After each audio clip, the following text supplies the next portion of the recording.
I know you're very big on measurement of metrics. I know you guys are like track things down to the nth degree, and you have reporting every quarter. So if you were to sit back and now it's almost exactly 2 years for you, what are some of the biggest lessons you've taken away making this transition in 2 years? And would you consider yourself further ahead, further behind? If you're just being really honest and self-reflection, how's been the process for you so far? Way further ahead. The way I'm couching that is further ahead than where I thought I might be when I left my job. Doesn't mean I'm, a complete product, never will be, but way further ahead than where I projected I would be. I honestly didn't know that I believed that we could make a move like this and sustain it.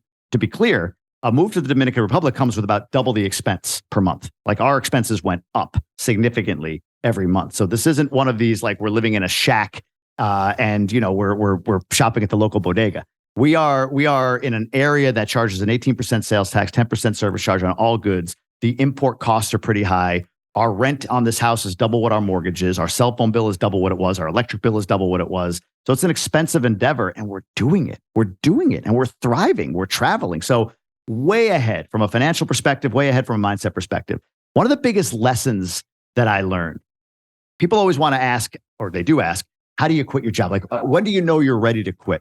And I've always had these like 3 things. Hey, okay, I'll give you, like you said, some metrics, 2 metrics and this other factor or variable on when you're ready to quit.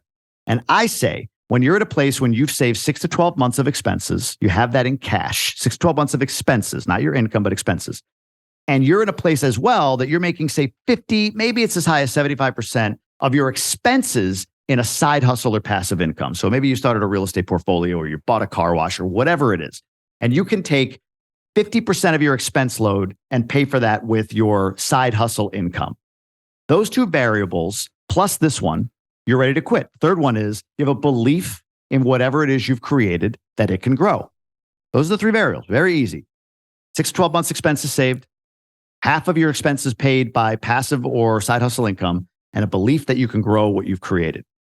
Where I would go is I would do it like this. Okay, look, have a year saved and have half your expenses paid. But you have to have a belief in what you've created.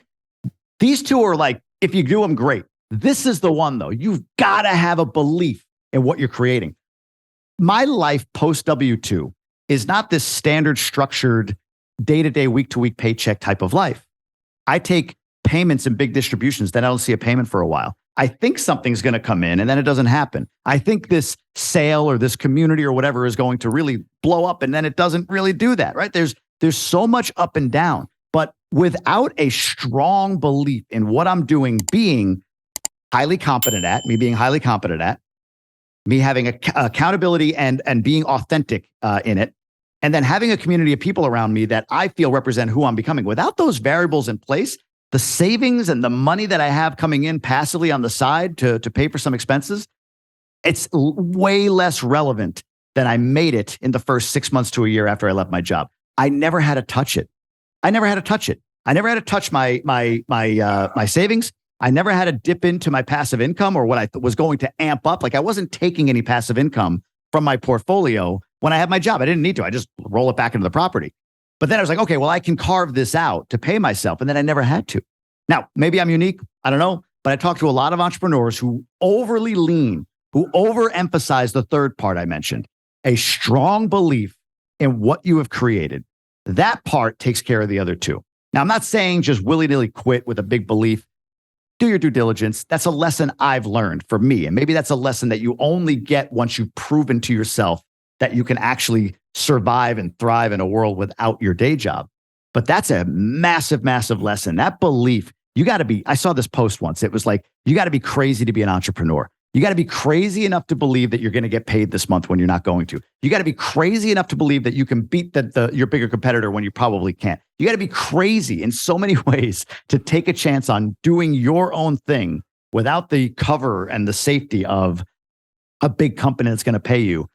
So if you don't have that belief, then you're not crazy enough to do it. And I think if I look back and think about my arc of my development as an entrepreneur or somebody outside of his job, that belief is what sustains me. It's not the money in the bank, and it's not whatever side hustle income is coming in. Oh, ooh-wee. You're working hard there, brother. Working hard. It's only 3 though. I said 10. That's We're running out of time. We'll get there, right? I can always dub a few in at the end there too, right? So